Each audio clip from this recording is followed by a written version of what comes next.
Senhor Jesus. Senhor Jesus, te pedimos, Senhor, pela tua misericórdia essa manhã, que mantenha a nossa mente sóbria, focada em ti, mantenha o nosso coração humilde, Senhor, para que possamos receber a tua luz, a tua sabedoria. Que tudo que for compartilhado, não só por mim, mas pelos irmãos, Senhor, traga crescimento para todos nós, Senhor. Ó Senhor Jesus, amém, Senhor. Senhor Jesus, ontem nós vimos vários aspectos extremamente importantes, embora de forma rápida, foram vários pontos que realmente são importantes relembrarmos do que nós vimos nos últimos 6 meses. E um dos itens que nós precisamos atentar é que o Senhor escolheu cada um de nós, o Senhor preparou cada um de nós, tem dado para cada um de nós não só vida, mas também conhecimento e experiência do que é a economia de Deus, porque Deus tem um propósito. E esse propósito tem que ser cumprido na nossa era, irmãos. Nós não temos mais tempo.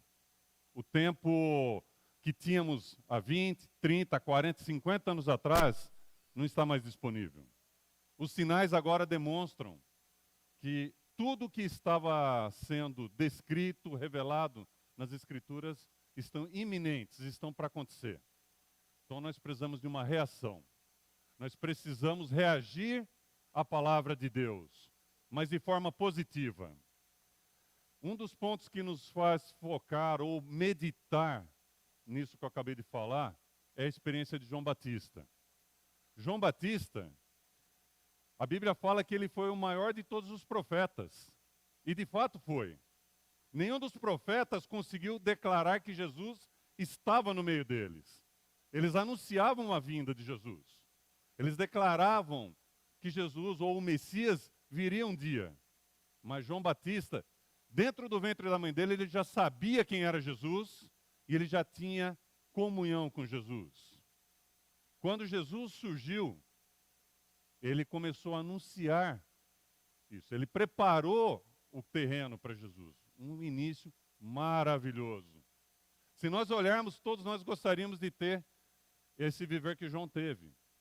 E realmente vale a pena. Mas num certo momento da trajetória de João, algo aconteceu.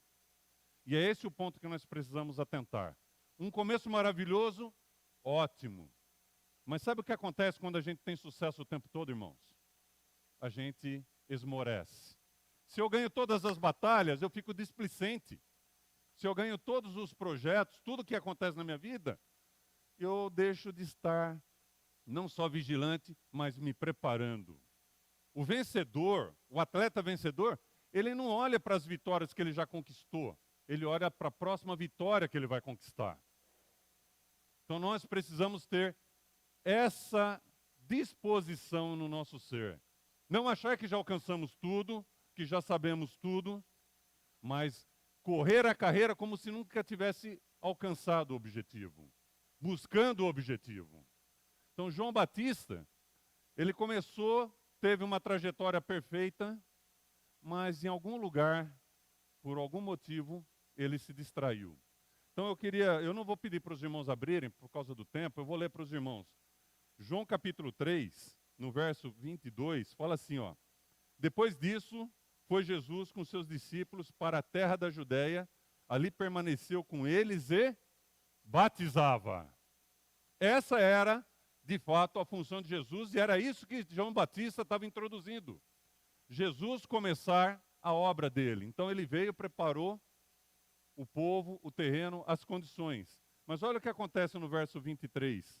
Ora, João estava também batizando. João Batista, quando ele entendeu quem era Jesus após o batismo, ele deveria ter cessado as suas atividades e seguir Jesus. Mas ele permaneceu na sua forma de agir, na sua obra. E isso se tornou para ele um problema, porque ele se tornou um concorrente de Jesus. Na Bíblia deixa bem claro que ele permaneceu fazendo isso antes do cárcere, que é o que nós vamos ler agora aqui, ó. No verso 24, fala: pois João ainda não tinha sido encarcerado. Essa informação ela é extremamente importante. Jesus havia começado o trabalho dele, o Senhor deveria ser o único a fazer o trabalho e todos seguindo. Eu vou fazer uma aspas aqui, vou fazer uma pergunta para cada um de nós agora aqui. Quantas vezes o Senhor nos deu uma incumbência, essa incumbência começou da forma correta, e o Senhor já tirou essa incumbência, passou ou para outra, ou mudou a incumbência e nós insistimos em permanecer nela. Então nós temos que estar atentos. O mover de Deus, ele não é estático, por isso que é mover. O Senhor está continuamente renovando. O Senhor está continuamente buscando e desenvolvendo meios para nós alcançarmos as pessoas. Os moveres ou as formas que o Senhor preparou para alcançar são necessárias, mas em cada geração é de um jeito. Há 50 anos atrás, era possível você bater na porta das pessoas. Hoje, bater nas portas das pessoas não funciona. Hoje nós temos que abordar as pessoas na rua. Então isso mostra que o mover de Deus está evoluindo e nós não podemos ficar lá parados. Então foi o que João Batista fez. Havia um novo mover, ele não entendeu esse novo mover e permaneceu da forma que ele estava. E, em outras palavras, ele tinha o seu mover próprio. E nós corremos esse risco. A Bíblia nos adverte isso lá em Mateus capítulo 7. Não basta dizer Senhor, Senhor. Tem que fazer a vontade de Deus. Eu posso profetizar, eu posso curar, eu posso até expelir demônios. Mas se não estiver de acordo, alinhado com o desejo de Deus, eu estou correndo o risco de ouvir a seguinte frase: apartai-vos de mim, vós que praticais a iniquidade. Então que nós foquemos naquilo que o Senhor está trazendo atual para nós hoje. Um dos moveres atuais, os irmãos sabem? Posso orar por você? Comportagem é um dos moveres atuais. O cuidado das famílias, o grupo de cuidados, é outro mover. Eu posso continuar fazendo alguma obra, vamos usar o termo entre aspas, como eu fazia antes? Posso, mas não convém, porque o mover agora é outro. Nós temos que estar engajados no mover atual. Porque senão, sabe o que vai acontecer, irmãos? Nós vamos perder a direção. Perder a cabeça ali, que foi a situação que acabou acarretando com João Batista, é perder a direção do Espírito. É perder a presença do Senhor. Então, o primeiro ponto que aconteceu com ele, ele foi levado para o cárcere. Mas eu quero abrir uma aspas mais uma vez aqui. O que levou João Batista para o cárcere foi ele se intrometer em algo que não era assunto dele. Quando ele foi repreender Herodes pela conduta dele, ele estava fazendo o que fala lá em 1 Pedro. Não se intrometa em negócio de outrem. Pode sofrer pela palavra, pela pregação do evangelho, posso orar por você, mas não sofra por se intrometer em negócios de outrem.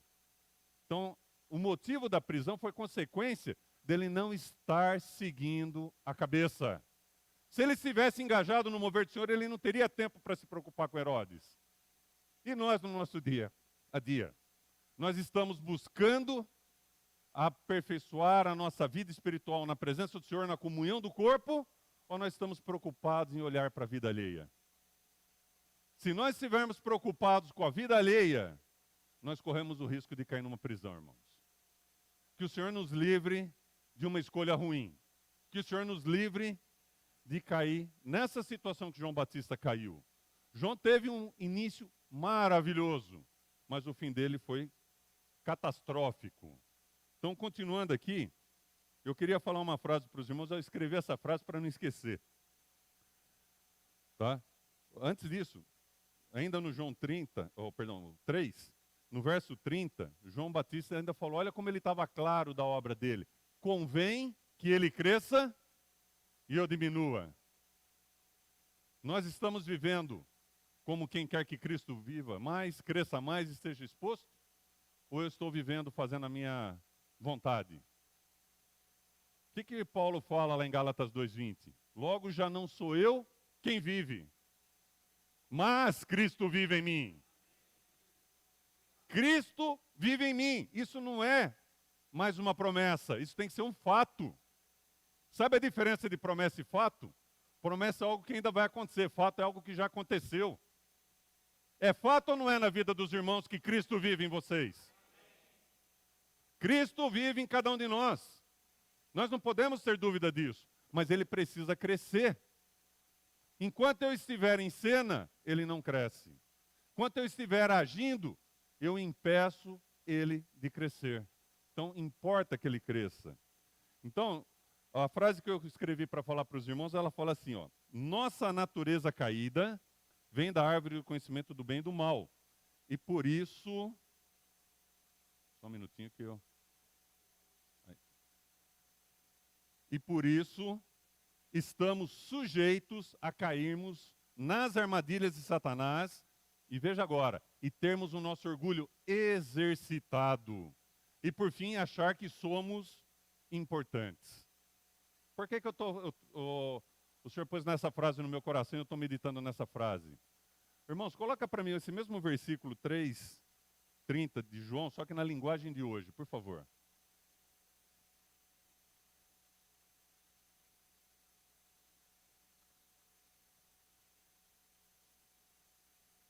Os irmãos podem ler.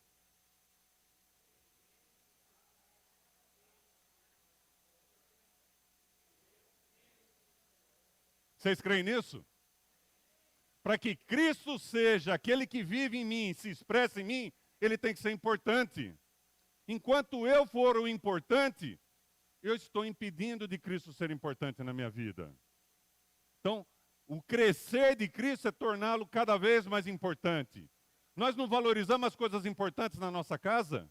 Tem coisas que a gente guarda com o maior carinho, porque é importante. E Cristo?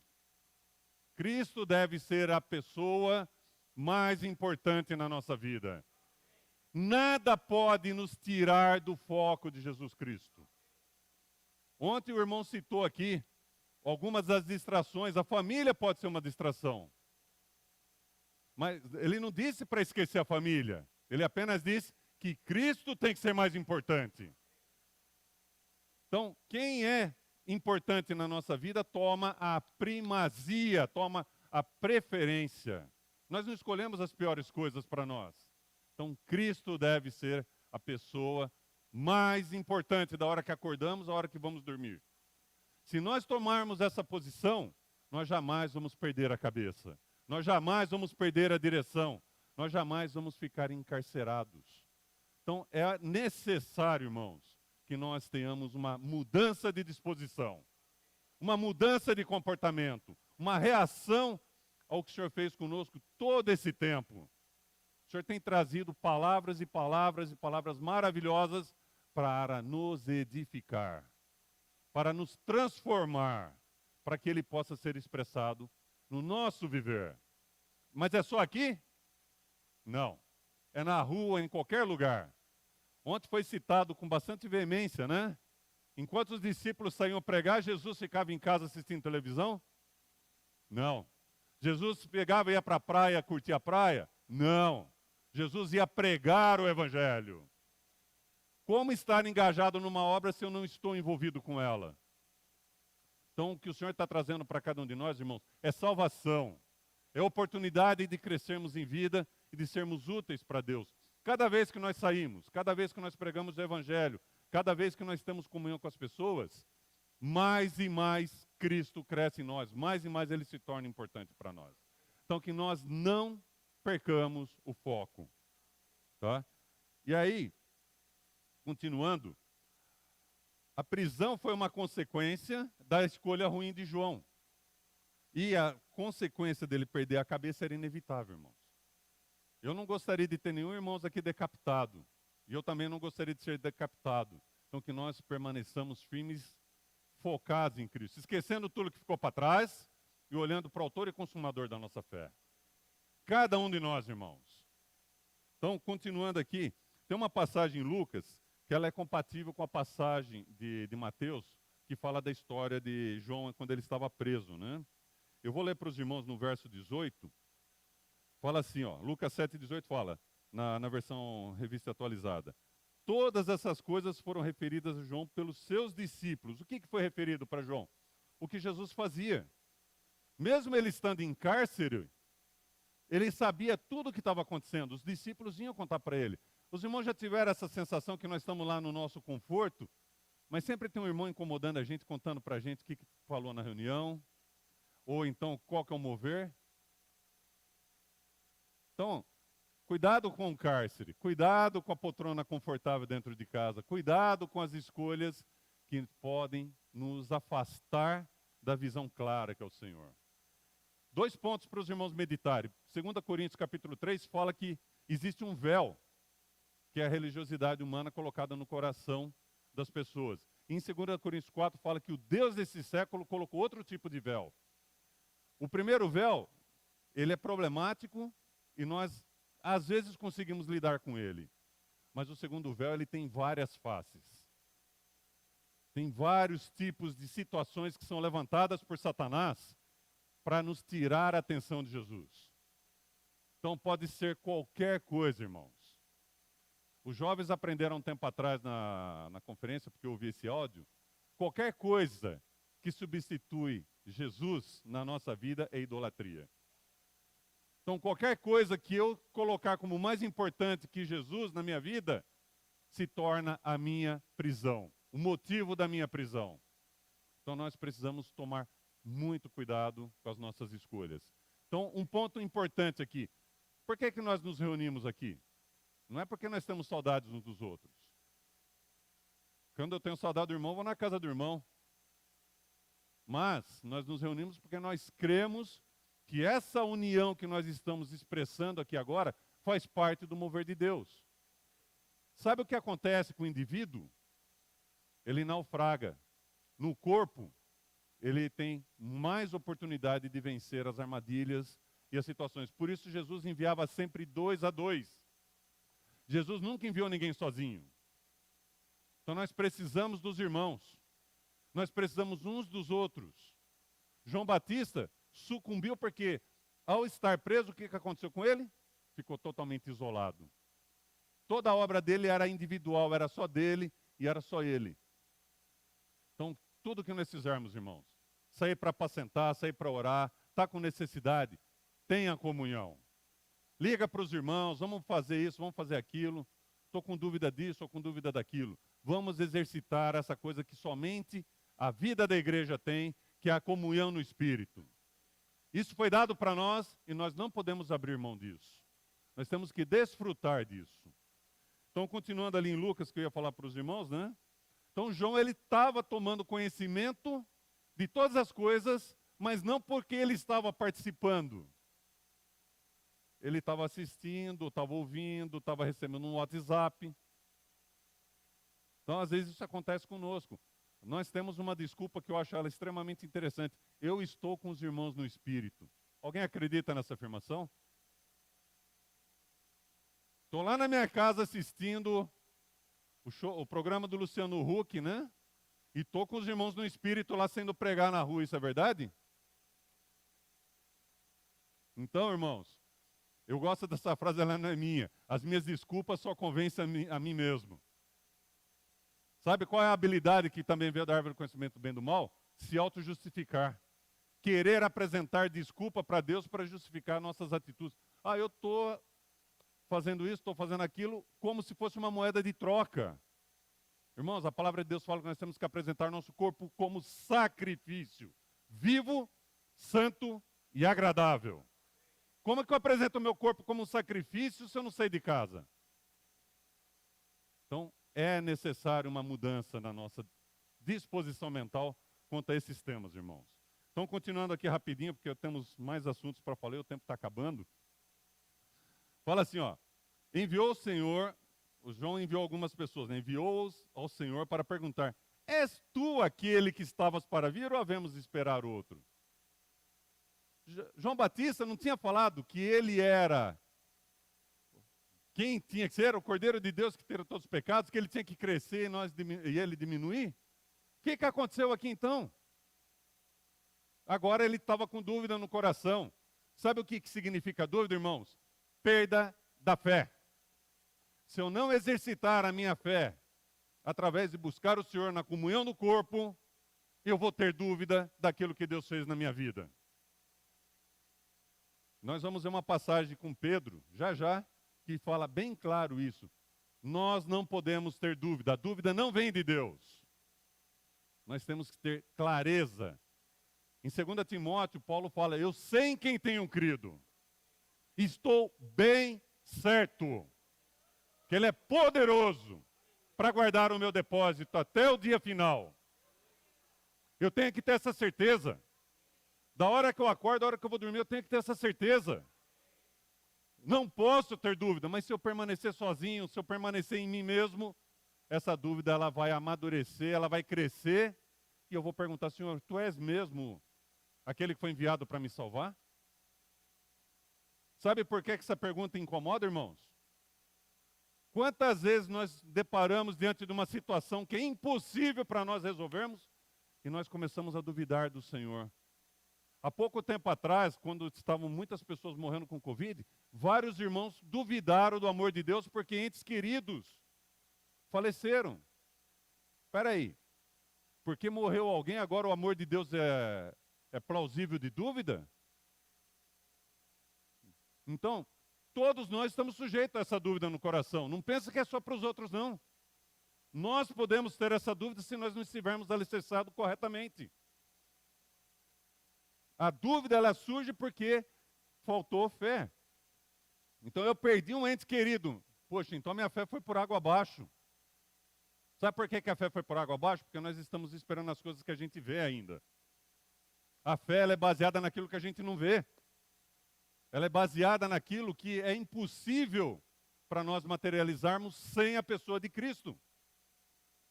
Então, nós ainda temos muito que crescer, muito que amadurecer. Não tome essa experiência de João como uma simples informação. Ela é extremamente importante para o nosso crescimento espiritual e para nós continuarmos no mover do Senhor. Nós temos que estar claros e convictos de quem é Jesus Cristo na nossa vida. Então, continuando aqui, rapidinho. Eu falo que vai ser rápido, mas eu não consigo, né? Senhor Jesus. Então, fala assim, olha. Quando Jesus foi questionado pelos discípulos, por que eu escolhi essa passagem? Porque aqui tem uma informação que é omitida em Mateus. Aqui ele fala o seguinte, ó. Quando os homens chegaram junto a ele, disseram, João Batista enviou-nos para te perguntar, és tu aquele que estava para vir? Ou esperaremos outro? Olha o que Jesus fez. Naquela mesma hora, Jesus não deixou dúvida nenhuma. Naquela mesma hora, o que ele fez? Ele curou, não é isso? Muitos de moléstias. Quantas moléstias nós temos na nossa vida que precisam ser curadas? Aí ele fez mais coisa ainda. Aí ele também curou dos flagelos, de espíritos malignos e deu vista aos cegos. Por que ele fez isso na frente daquelas pessoas? Porque eles também tinham dúvida no coração e o Senhor sabia que eles tinham dúvida no coração. Então ele mostrou, como o Senhor tem mostrado para cada um de nós. Quer ver os milagres do Senhor? Vai para a rua. Quer ver o Senhor fazendo cura? Sai de casa. Dentro de casa não vai ver nada mesmo. Vai pregar o evangelho, vai orar pelas pessoas, vai contatar as pessoas. O mundo está padecendo em dores, em situações horríveis. Ontem foi dado testemunhos aqui. Sai para a rua, sai da zona de conforto. Então Jesus mostrou para eles aqui, ó. Deixou bem claro. Agora vai lá e fala para João Batista o que eu estou fazendo, ele falou. Então o Senhor está falando isso para nós hoje, irmãos. Nós temos ainda alguma dúvida que nós somos convocados para pregar o evangelho? Ou para pregar, orar pelas pessoas? Ou para contatar as pessoas? Então nós precisamos ver os milagres do Senhor. Que o Senhor tire toda a dúvida do nosso coração a partir de hoje. Que somente reste em nós, irmãos, a fé plena e absoluta na palavra de Deus e na obra do Espírito Santo na vida de cada um de nós. Então, continuando aqui, então Jesus lhes respondeu, ide anunciai a João o que vistes e ouvistes. Os cegos veem. Quem aqui não via antes e agora vê? Olha só, os coxos andam. Quem aqui estava andando no curso do mundo e não andava na presença do Senhor? Todos nós. Então, continuando aqui, ó, os leprosos, ou seja, os pecadores foram purificados. Quem se sente aqui purificado pelo Senhor? Tá? E ainda continua, e os pobres é anunciado o evangelho. Bem-aventurado, né? O pobre, porque deles é o reino. Então nós temos que cuidar dessas pessoas. As pessoas estão sedentas, famintas, necessitadas. Foi para isso que o Senhor nos chamou, foi para essa obra. O que nós vimos até agora foi a preparação para nós sermos aqueles que irão. Nós temos que ser preparados, é verdade, mas não adianta nenhuma preparação se eu não puser em prática. Eu vou fazer uma pergunta curiosa aqui para os irmãos. Vocês conhecem alguém que fez alguma faculdade, algum curso de alguma coisa e nunca usou? Eu conheço um monte. A pessoa gasta um dinheirão, investe anos da vida dele, faz um curso, uma faculdade e vai trabalhar em outra área. Nós às vezes estamos agindo assim com Deus. Deus está investindo no nosso estudo, na nossa experiência, no nosso crescimento de vida, e nós estamos atuando em outra área, irmãos, que não é pregar o evangelho, que não é contatar as pessoas. Que o Senhor desperte cada um de nós um desejo ardente, um desespero de estar servindo o Senhor com um coração puro e sincero e com realidade, irmãos. Que isso que nós estamos tendo a oportunidade de ver hoje não seja apenas mais uma mensagem ou uma palestra, que realmente, não só eu, mas que os irmãos possam ser incomodados para servir o Senhor. O Senhor está preparando uma seara. A seara é grande e tem pouquíssimos trabalhadores. Qual que era o que eles falavam? Senhor, chama mais trabalhadores para a seara. Cada um está sendo chamado essa manhã. Cada um foi chamado ontem à noite. Cada um foi chamado a semana passada. Quantos chamamentos o Senhor vai precisar continuar fazendo na nossa vida? Então que nós tenhamos uma reação, irmãos. Senhor Jesus. Bom, haja vista que todas as situações que João Batista experimentou, nós estamos sujeitos a experimentar e nós podemos sair delas. Então tem vários pontos, nós não vamos ler por causa do tempo, tá? Depois vocês leiam Gálatas capítulo 5, verso 19, que fala algumas obrinhas que tem lá que tiram o nosso foco do Senhor. Tem algumas que são vergonhosas e nós temos medo delas. Tem algumas que não são tão vergonhosas, a gente não liga tanto. Essas eu vou citar algumas delas. Ciúmes, discussões, iras, contendas. Elas são terríveis. Elas destroem a nossa experiência com o Senhor e a comunhão com os irmãos. Então nós precisamos ficar atento àquilo que nos aparta do Senhor. Mas tem as coisas mais sutis, irmãos. Então eu quero, antes de fazer essa pergunta, eu quero fazer uma colocação aqui para os irmãos. Coloca na tela, por favor, Mateus 14, verso 29.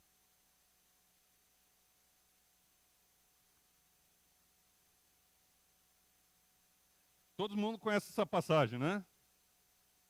Pedro estava andando por sobre as águas, Jesus veio para o barco andando por sobre as águas e Pedro viu Jesus e pediu para Jesus, Senhor, ordena que eu vá até ti e eu irei. Então nós, muitas vezes, quando vemos alguma coisa do Senhor, nós também temos esse desejo, ordena que eu vá até ti, ordena que eu saia pregar o evangelho, ordena que eu saia orar pelas pessoas. Só que quando eu saio, quando eu ponho o pezão para fora do barco e começo a andar, tem uma coisa que não para de acontecer. As ondas e o vento não param de bater. São os problemas da nossa vida. São as nossas dificuldades, os nossos anseios, as nossas preocupações. E se a gente perguntar para cada um aqui individualmente, isso muda de acordo com a sua experiência pessoal, com a sua idade, com aquilo que nós alcançamos. Se você perguntar para uma criança de 5 anos de idade, o castigo para ela é deixar de jogar videogame e de assistir televisão. Se perguntar para uma pessoa mais velha, para uma mulher, por exemplo, lavar roupa, fazer comida, limpar a casa, pode ser um castigo, porque é um trabalho penoso. Então, cada um de nós tem alguma coisa que incomoda. Tem as dificuldades da vida, tem as doenças, então são os ventos e as águas batendo. O que aconteceu com Pedro quando ele olhou para isso? Leia ali, por favor, no verso 30. Reparando, porém, na força do vento, teve medo e começou o quê? Submergir. Esse ponto eu quero deixar bem frisado aqui. Quando nós perdemos Cristo como centro do nosso viver, qualquer coisa faz com que a gente comece a submergir. Mas, irmãos, há uma esperança. Há uma oportunidade. Leiam o verso 31, por favor. Mais alto, mais alto. Força.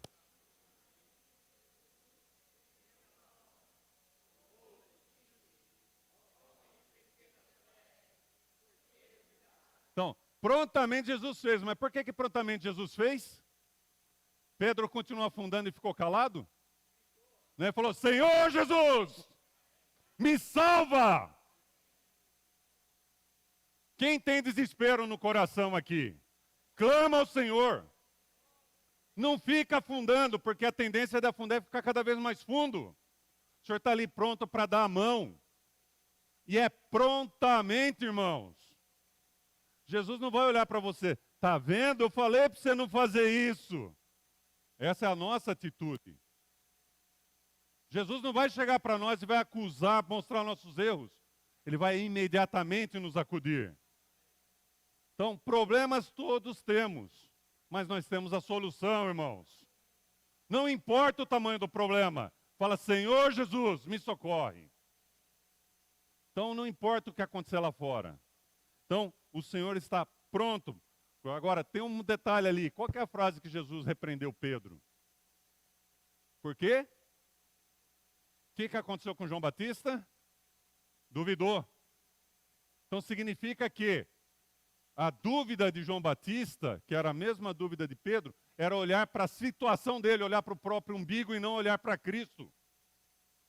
Se ele tivesse em comunhão com Jesus Cristo, a cadeia para ele não significaria nada. Sabe por quê, irmãos? Porque para nós está reservada a vida eterna. Por pior que seja a situação nesse mundo, isso não significa nada mediante o que Deus tem preparado para nós. Mas nós ficamos preocupados demais com a nossa situação. Pedro, naquele momento, ele não viu outra alternativa a não ser clamar o nome do Senhor. João Batista não viu essa chance. Ele ficou achando que Deus tinha obrigação de tirar ele da cadeia. Quantas vezes nós nos aproximamos de Deus com esse sentimento no coração? Nós estamos diante de uma situação, de um problema, e nós achamos que Deus tem que resolver o nosso problema independente das outras situações ou até da economia de Deus. Então nós só precisamos de uma coisa, irmãos. Senhor, socorre-me. Nós não precisamos de mais nada. Então, continuando e completando esse ponto. Então, a dúvida que estava lá, ele concluiu. Homens de pequena fé. Grava essa frase. Está com dúvida no coração? Homens de pequena fé. Agora, tem um versículo em Romanos que fala que toda dúvida vai ser esclarecida, não é isso? Os irmãos já leram lá que todo aquele que nele crer e invocar o seu nome não será confundido. Então, está com dúvida? Invoca o nome do Senhor. Não está claro se é esse o mover que o Senhor preparou? Invoca o nome do Senhor. Esse nome tem um poder inimaginável. Nós temos que tirar vantagem daquilo que Deus nos deu, que é usar para servir para as nossas necessidades. Crer nesse invocar, não como um slogan, mas como realmente algo que vai operar nas nossas vidas. Tá? Então, uma pergunta que eu quero fazer para os irmãos aqui. Qual é a prisão de cada um? Responde no seu coração para Deus. Senhor, qual é a minha prisão? Se está com dúvida, Senhor, traz luz, me mostra o que está me impedindo de eu me engajar, de eu estar imerso em Ti, Te servindo como a Tua palavra tem nos ensinado. O que é que está nos prendendo de sermos essas pessoas que vão estar lá na rua pregando o Evangelho de acordo com o mover do Senhor? Porque nós vamos ver a importância disso daqui a pouquinho, tá? Então nós precisamos disso. E uma outra pergunta que está bem junta dessa. O que é que tem nos feito perder o foco no Senhor? O que na nossa vida, nas nossas escolhas, tem me atrapalhado de ver plenamente o Senhor? Que tudo isso seja removido. Tem um hino que fala, Senhor, remove o véu, não é isso? Para que tua luz eu possa ver. Então que o Senhor remova tudo da nossa vida, para que a gente possa contemplar com o rosto desvendado a imagem do Senhor. E ser transformado na própria imagem do Senhor de glória em glória. Então, tudo isso se torne realidade para nós. E por que tudo isso é importante, irmãos? Porque nós estamos nos finais dos tempos. Nós chegamos agora na reta de chegada. Eu comecei falando para os irmãos. Tínhamos muito tempo lá atrás, mas agora não tem mais tempo. E as pessoas estão analisando, estão pesquisando, estão estudando sinais, como na época de Jesus. Todo mundo quer ver sinal. Todo mundo quer fazer conta, todo mundo quer analisar isso da Bíblia para saber a hora que o Senhor volta. Sabe o que a Bíblia fala para nós?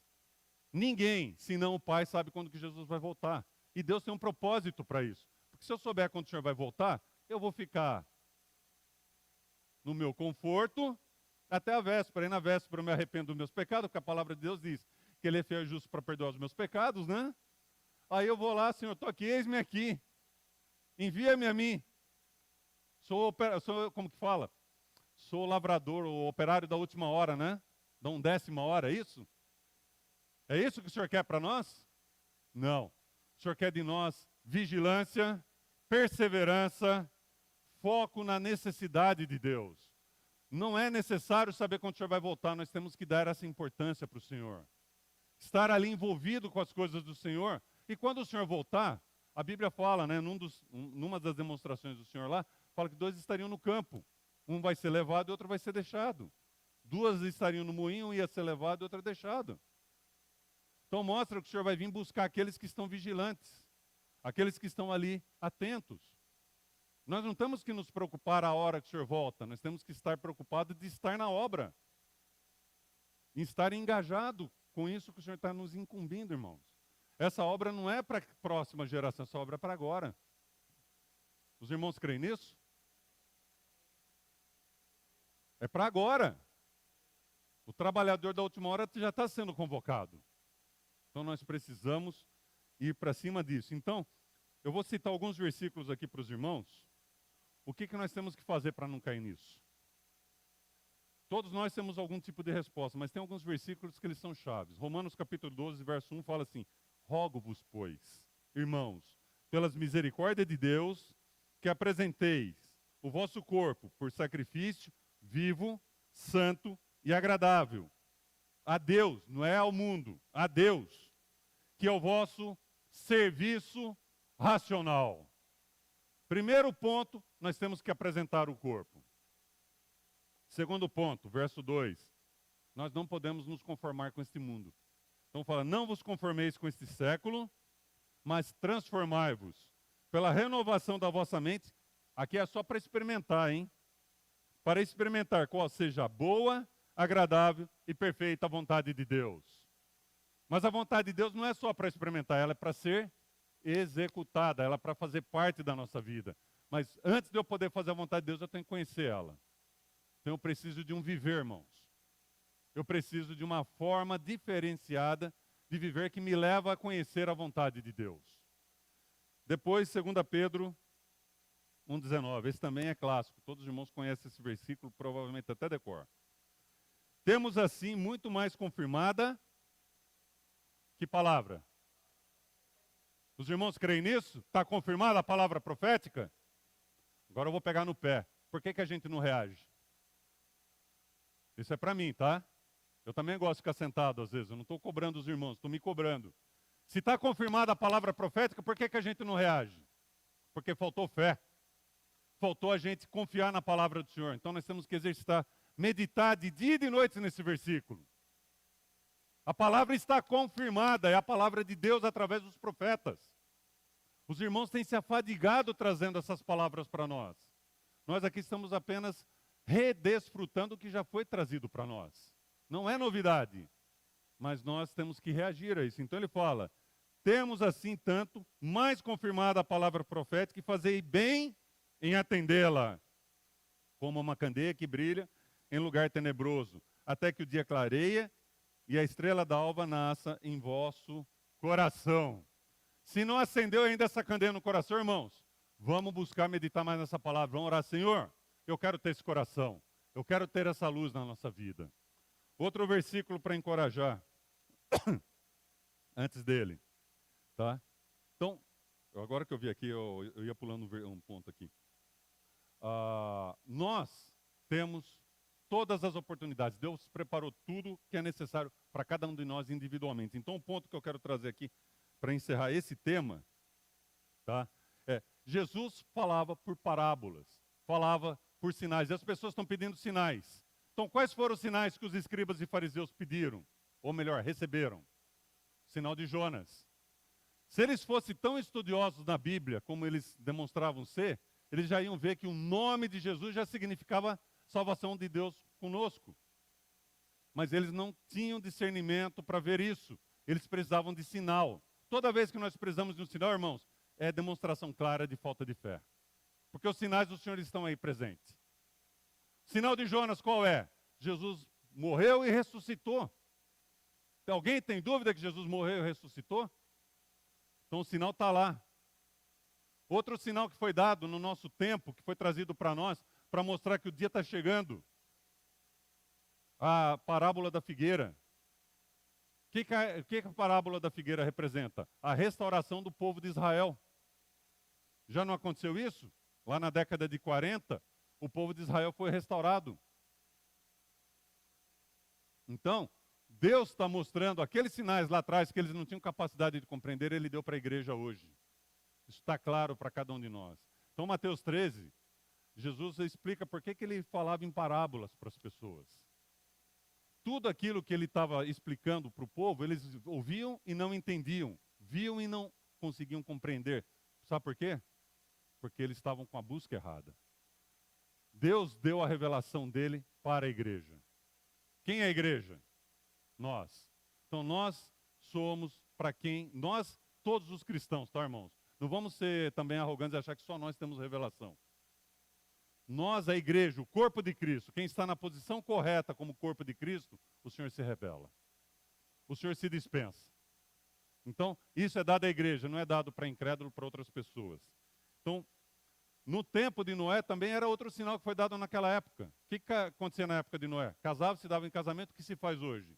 Casam e se davam em casamento. As pessoas fazem todo tipo de coisas absurdas hoje. Mas tem um sinal que amedronta todas as pessoas. Há 2 anos atrás nós tivemos uma Covid, uma única doença, e quase parou o mundo e deixou milhares de pessoas apavoradas. Uma única doença. Imagina se nós tivéssemos 10 pandemias simultâneas. Junto com guerra, junto com fome, junto com catástrofes naturais. Como estaria a nossa fé? Então, a Bíblia fala que muitas coisas vão acontecer no final dos tempos. Rumores de guerra, fome, catástrofes. Mas sabe o que Jesus fala? Não vos espanteis. É só o início das dores. É só o começo da demonstração que o fim está perto. E o versículo que é da leitura de hoje, no alimento diário, fala que tem um item que demonstra que o fim está concluído. Os irmãos sabem qual é? Será pregado. Será pregado o evangelho do reino, então virá o fim. Então o Senhor precisa de cada um de nós, irmãos, pregando o evangelho do reino. Nós vimos ontem que o evangelho do reino não é somente para a volta do Senhor, ele cura as pessoas. Cura as pessoas dos problemas físicos, mentais e etc. O evangelho do reino é o propósito de Deus, é o que está no mover de Deus, é a palavra que Deus tem trazido para nós. Então nós agora estamos entrando na fase do quê? Pregar esse evangelho do reino a todo mundo, porque nós almejamos que venha o fim. Agora, para encerrar, coloca na tela Hebreus 2:1, por favor. E eu vou pedir perdão para os irmãos que eu acabei me estendendo, mas não teve jeito. 2:1 fala assim, ó, por esta razão, a Bíblia adora esse versículo, não é, Bíblia? Lê para nós aí.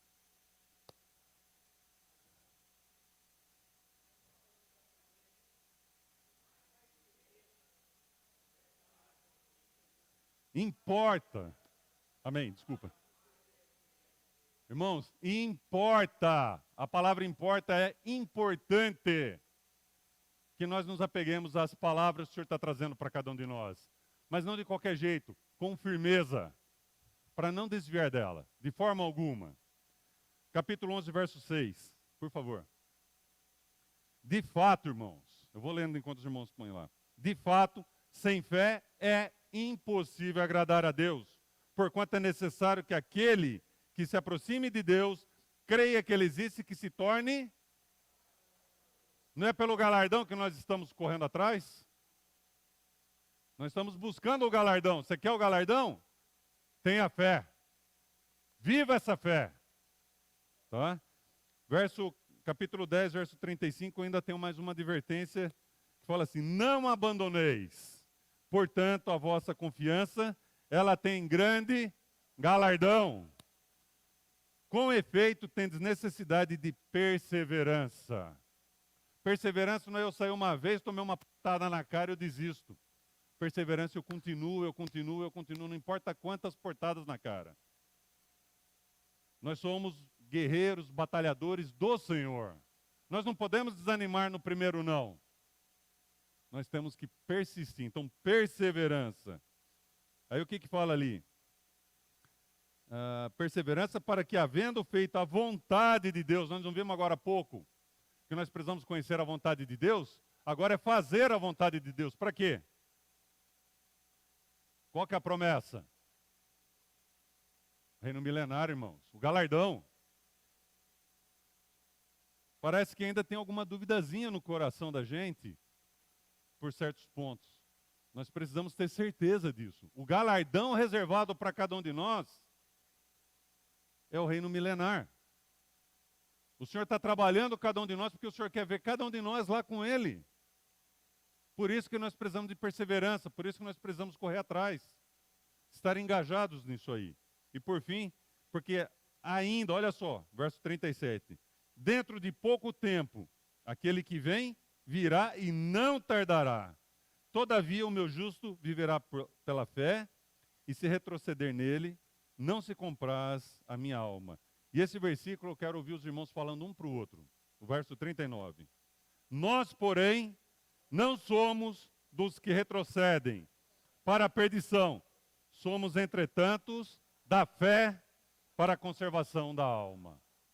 Quem crê nesse versículo, fala para o irmão que está do lado.